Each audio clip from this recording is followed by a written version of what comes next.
Assalamualaikum warahmatullahi wabarakatuh. Pada pagi hari ini kita akan melanjutkan materi kita, yaitu mengenai struktur dan fungsi jaringan pada akar. Namun sebelum memulai, ada baiknya kita melapaskan basmalah terlebih dahulu agar supaya ilmu yang kita dapat tetap diingat dan mendapatkan keberkahan dari Allah Subhanahu wa taala. Sama-sama kita melapaskan basmalah. Bismillahirrahmanirrahim.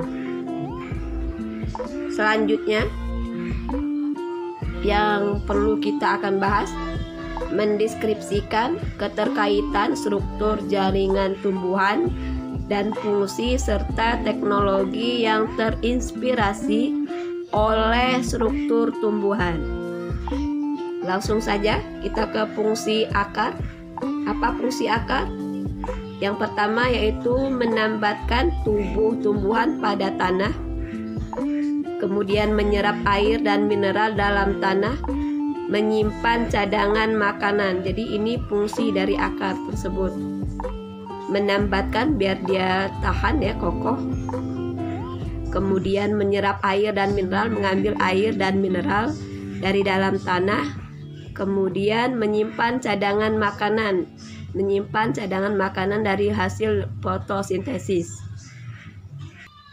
Jaringan meristem apikal adalah jaringan yang sel-selnya terus membelah, membuat akar semakin panjang. Jadi tugasnya jaringan meristem apikal ini membuat jaringan sel-sel terus membelah, membuat akar semakin panjang. Pada gambar ini meristem apikalnya berada di sini. Jadi inilah yang membuat akar itu semakin panjang ke bawah. Kemudian dia membesar ya, menebal. Namanya meristem apikal. Kemudian tudung akar berfungsi untuk melindungi sel-sel meristem saat membelah sehingga dapat menembus tanah tanpa mengalami kerusakan, dan akar dapat menambatkan tubuh tumbuhan dengan kuat ke dalam tanah. Jadi ini adalah tudung akar, yang ini ya. Bagian yang ini adalah tudung akar. Tadi ini melindungi sel-sel meristem saat membelah sehingga dapat menembus tanah tanpa mengalami kerusakan dan menambatkannya. Ini tudung akar berada di sini. Yang ini tadi adalah meristem apikal yang pembelahan selnya selalu membelah sehingga dia bisa membesar dan memanjang ke bawah. Selanjutnya akar tumbuhan tersusun atas epidermis, ini bagian luar biasanya. Kemudian korteks berfungsi untuk tempat penyimpanan cadangan makanan bagi tumbuhan. Kalau epidermis tadi untuk melindungi bagian dalam ya. Sebelum bagian dalamnya lagi, epidermis untuk melindungi jaringan bagian dalam dari sel. Korteks fungsinya tempat penyimpanan cadangan makanan bagi tumbuhan. Di tempat penyimpan cadangan makanannya pada akar itu di korteksnya. Kemudian endodermis terdapat bentukan seperti pita Kaspari, berfungsi untuk mengatur jalannya mineral yang diserap oleh akar menuju selinder pusat. Jadi ini bagian-bagian dari akar tersebut. Tolong diperhatikan di gambar ya. Di buku cetak ini halaman 129 untuk gambar ini. Jadi bagian-bagian dari akar itu bagian luar ini dulu. Bagian luar ini dulu itu dikatakan epidermis. Setelah bagian luar, kemudian menuju ke agak dalam, korteks yang tengah-tengah ini. Nah, kemudian yang ke sini ke dalam ini adalah meristem apikal dan ini tudung akarnya. Nah, di akar di ini ada dibagi menjadi 3, itu zona diferensiasi. Ini bagi zona diferensiasinya sampai sini. Kemudian zona pemanjangan di sini, dari sini ke sini ini dinamakan zona pemanjangan. Kemudian zona pembelahan. Jadi zona pembelahannya ini dari sini menuju sampai ke bawah ya. Ini zona yang sampai sini zona pembelahannya. Sel-selnya selalu mengadakan pembelahan, jadi di bagian sebelah sini. Kenapa bisa selalu membesar karena ada namanya meristem apikal, letaknya di sini. Jadi pada akar ini dibagi lagi menjadi 3 bagian zona. Zona diferensiasi, zona pemanjangan yang ini, kemudian zona pembelahan berada di sini. Rambut akar ini modifikasi dari epidermis, dari bagian epidermisnya, sehingga adanya ini rambut akar ya, rambut akar. Semoga paham sedikit, jadi tolong ini digambar ya. Langkah pertama membuat akar seperti ini dulu. Jadi dibuat dulu lurus seperti ini. Nah, ibu ulangi, buat dulu seperti ini, panjang, kemudian dia arah ke sini dan arah ke sini. Kemudian langkah kedua dibuat menjadi seperti ini. Ini zona diferensiasi tadi, ini zona pemanjangan di sini, kemudian ini zona pembelahan.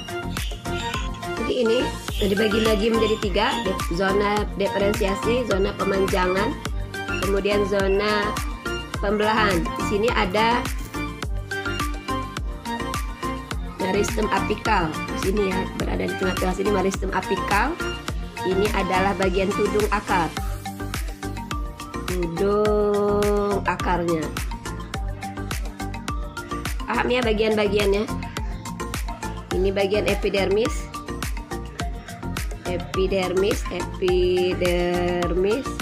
Kemudian di epidermis ini ada modifikasi bulu-bulu akar-akarnya ya, rambut-rambut akarnya. Ini adalah rambut akar.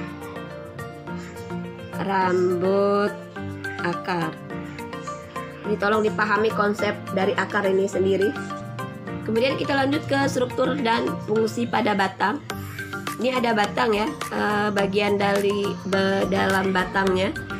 Kalau pada buku cetak ini halaman 130. Ini adalah gambar dari batang.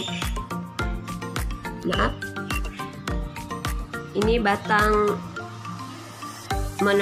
dikotil ya. Ini batang dikotil, kemudian ini batang monokotil.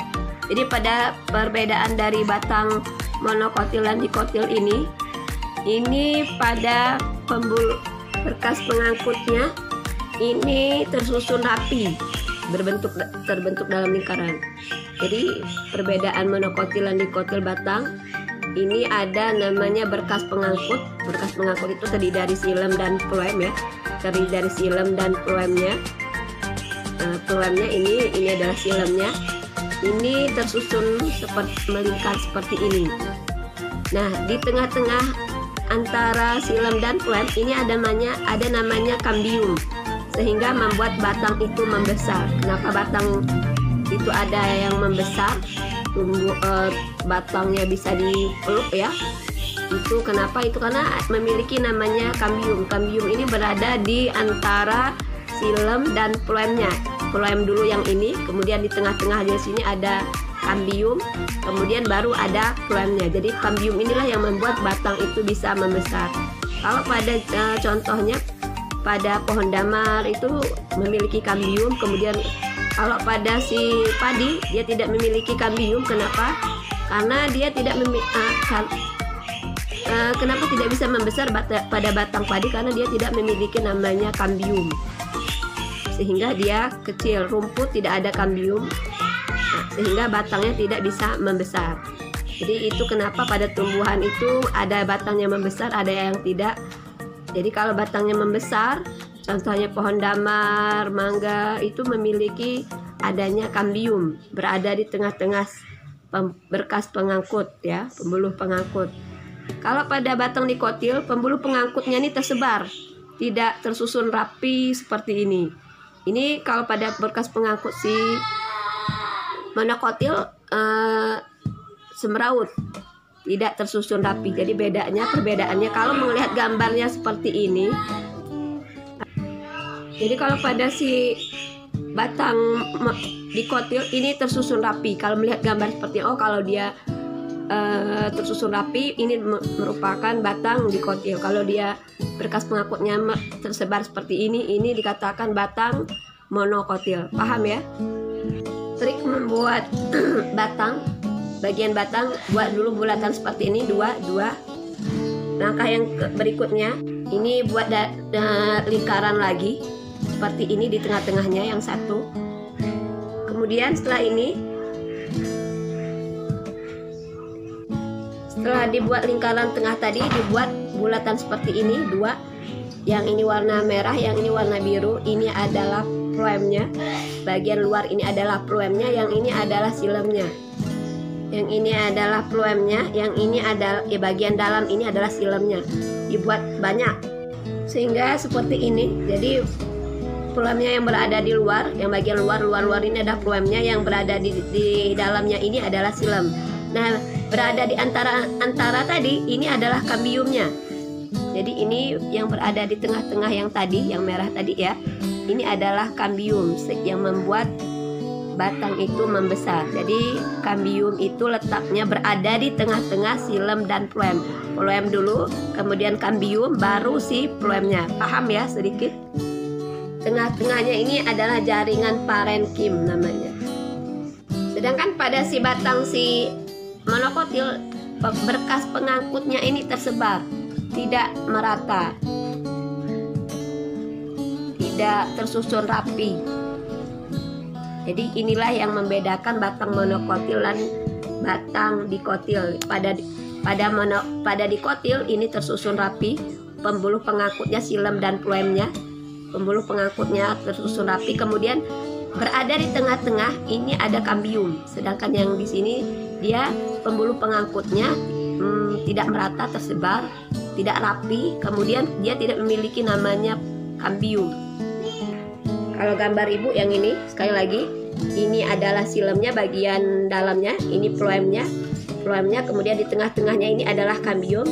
Di sini adalah jaringan parenkim, tempat menyimpan cadangan makanan ya. Ini kalau pada monokotil dia tersebar. Ini silem, ini phloemnya. Ini adalah silem dan phloem ini. Ingat apa itu? Ya, dia adalah termasuk ke berkas pembuluh pengangkut. Jadi tolong digambar untuk bagian-bagian batang pada bagian-bagian dari dalam batang tumbuhan. Lanjut kita ke struktur dan fungsi jaringan pada daun. Ini ada gambar seperti ini. Bagian atas ini namanya kutikula. Ini yang biasanya pada daun itu tidak basah. Kenapa? Karena ada namanya zat kutikula atau lilinnya, sehingga suatu tumbuhan itu kalau terpencik air dia tidak basah. Contohnya pada si talas, dia tidak basah, pisang dan lain sebagainya. Karena kenapa? Karena dia terdapat namanya zat kutikula, zat lilinnya. Kemudian di bawah kutikula ini ada namanya epidermis. Ini bagian ini adalah bagian epidermis. Ini adalah epidermis atas. Ada yang namanya epidermis bawah. Yang di sini ini adalah epidermis bawahnya. Epidermis bawah. Kemudian setelah epidermis atas ini ada namanya palisade. Ini palisade jaringan tiang. Kemudian ini adalah jaringan bunga karangnya. Kemudian ini berkas pengangkut silem dan phloemnya. Kemudian ada stomata, mulut daun ya, tempat pengeluaran CO2 masuk dan keluarnya oksigen. Ini stomata, mulut daun. Nah, di manakah tempat terjadinya proses fotosintesis? Tempat terjadinya proses fotosintesis khususnya itu di jaringan palisade dan spon, jaringan bunga karang. Nih di sini nih. Ini adalah tempat berkumpulnya klorofil. Jadi kenapa fotosintesis terjadi di mana? Letaknya ada di jaringan tiang dan spon. Karena di sini ada namanya klorofil. Di dalam dari jaringan tiang ini ada klorofilnya, sedangkan di tempat yang lain dia tidak ada klorofilnya. Jadi di palisade ini, jaringan tiang ini, di sini tempat adanya klorofil dan bunga karang. Ini adalah klorofil, zat hijau daun, klorofilnya. Ini adalah klorofilnya. Nah, klorofil yang terbanyak itu letaknya di jaringan tiang. Yang kedua itu di spon. Jadi klorofil itu letaknya berada di jaringan tiang dan spon. Tetapi tempat terjadinya proses fotosintesis terbanyak itu di jaringan tiang. Kenapa? karena di sini memiliki namanya zat hijau daun, klorofilnya. Kemudian jaringan palisade dan spon ini yang dapat melakukan proses fotosintesis. Nah, dua jaringan ini disebut dengan mesofil. Jadi jaringan tiang dan jaringan bunga karang ini disebut dengan mesofil.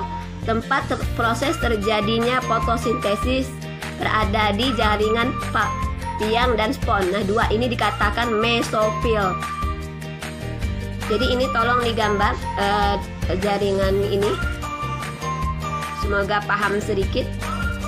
Lanjut kita ke teknologi yang terinspirasi dari struktur jaringan tumbuhan.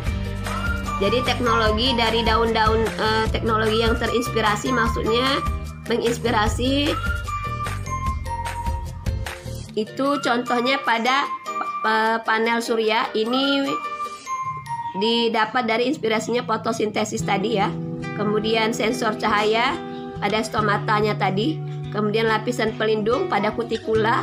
Kemudian alat pemurnian pada akar eceng gondok. Jadi teknologi yang terinspirasi dari struktur jaringan tumbuhan itu contohnya panel surya, sensor cahaya, lapisan pelindung, alat pemurnian air. Nah, jadi tugas hari ini Ibu rasa cukup penjelasan Ibu. Jadi pesan Ibu yang pertama itu tolong disimak penjelasan. Kemudian yang kedua mencatat materi yang Ibu jelaskan. Kemudian yang ketiga mengirim ke Google Classroom. Dan yang keempat, jangan lupa sholat, mengaji, dan sayangi kedua orang tuamu. Kita akhiri sama-sama dengan melapaskan hamdalah alhamdulillahirobbilalamin. Tetap semangat dalam belajar dan mencari ilmu walaupun belajar dari rumah. Ibu akhiri, wassalamualaikum warahmatullahi wabarakatuh.